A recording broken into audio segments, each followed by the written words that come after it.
Good morning बच्चों।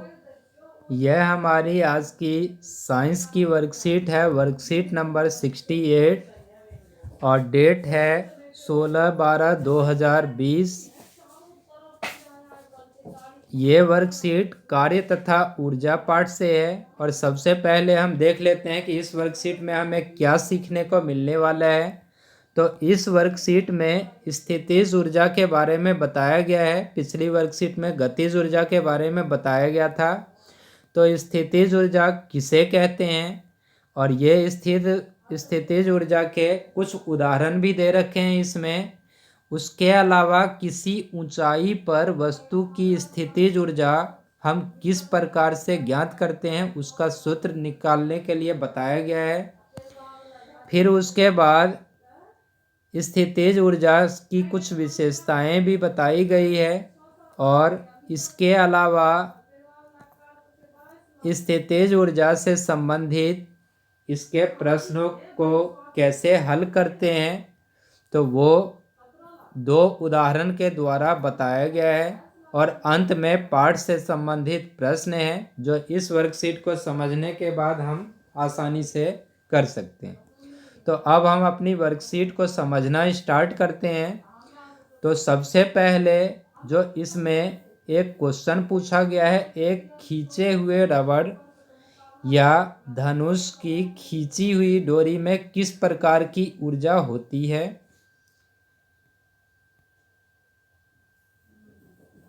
किस प्रकार की ऊर्जा होती है तो इसमें एक अलग प्रकार की ऊर्जा होती है जिसे स्थितिज ऊर्जा कहा जाता है। अब यह स्थितिज ऊर्जा किस प्रकार से है तो किसी वस्तु में उसकी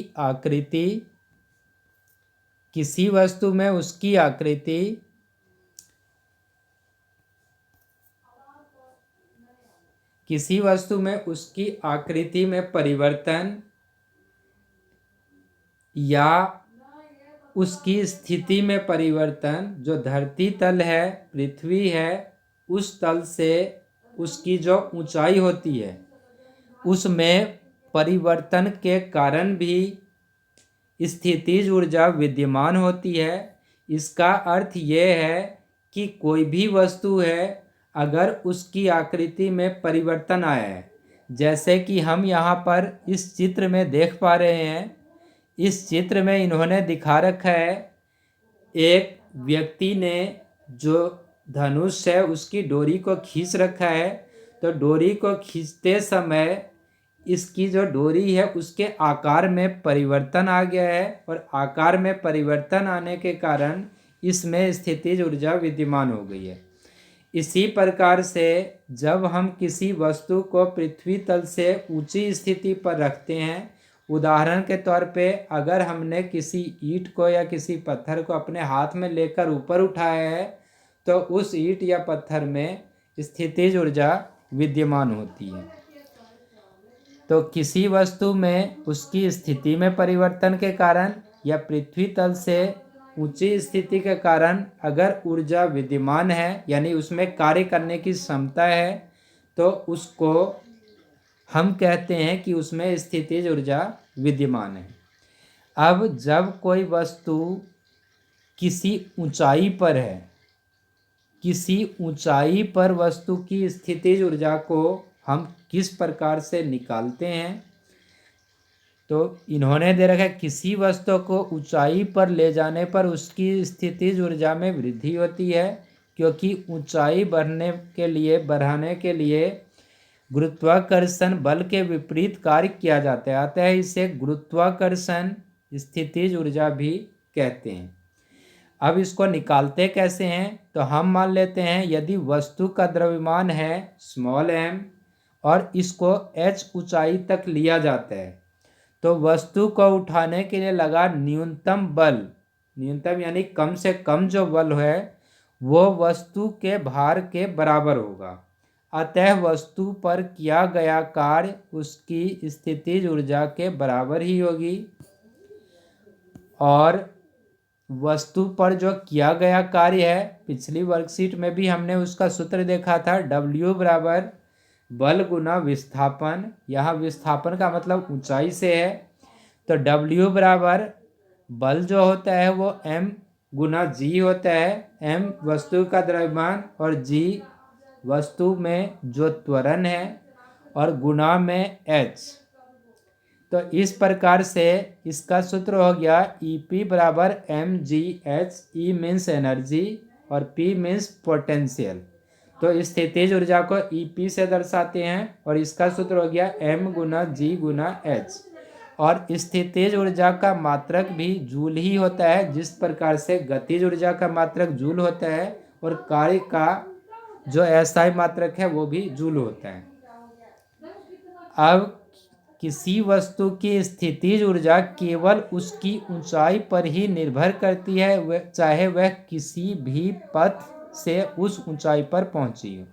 यानी जितनी ज़्यादा ऊंचाई पर कोई वस्तु रखी गई है उतनी ज़्यादा उसमें स्थितिज ऊर्जा होती है और उसकी ऊंचाई के हिसाब से ही जो है उसी पर ही स्थितिज ऊर्जा निर्भर करती है। जैसे कि यहाँ उदाहरण में दिखाया गया है, इस उदाहरण में दिखा रखा है पथ 1 है, यहाँ पर ऊंचाई ये है। पथ 2 है, चाहे वो इस रास्ते से वस्तु गई है लेकिन ऊंचाई उसकी इतनी ही है।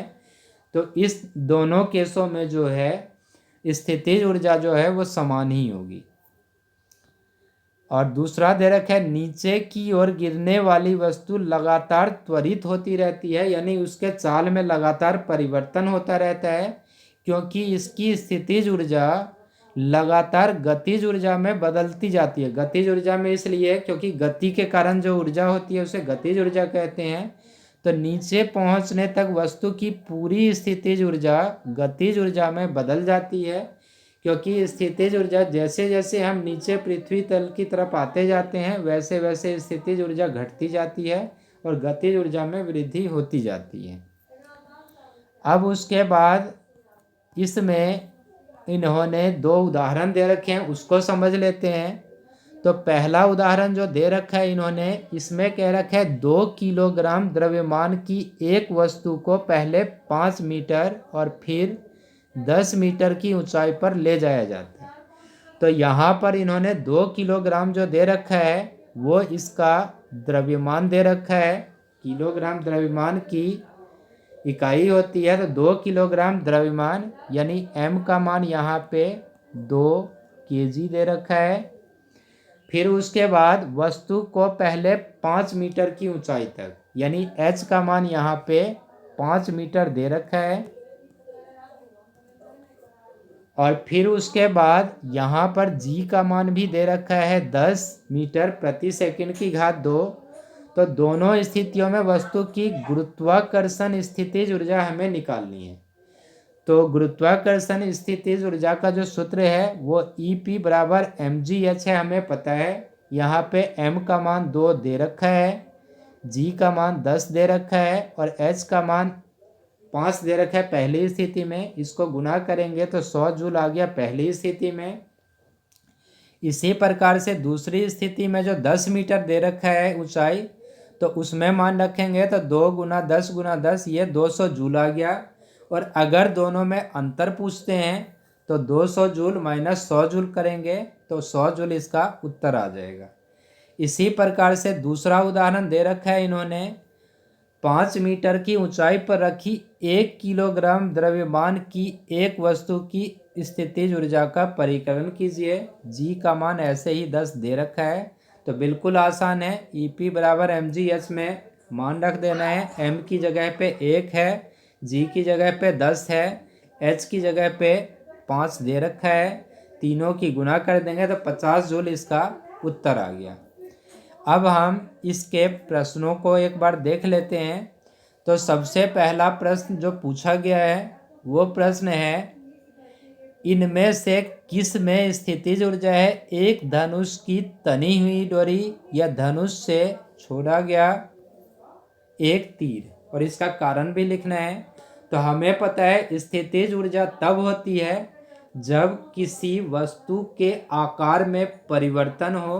तो जो धनुष की तनी हुई डोरी है उसके आकार में क्योंकि परिवर्तन हो रहा है इसीलिए इसमें स्थितिज ऊर्जा है। अगर धनुष से तीर छूटा है तो उसमें जो तीर है उसमें गतिज ऊर्जा होती है, स्थितिज ऊर्जा नहीं होती।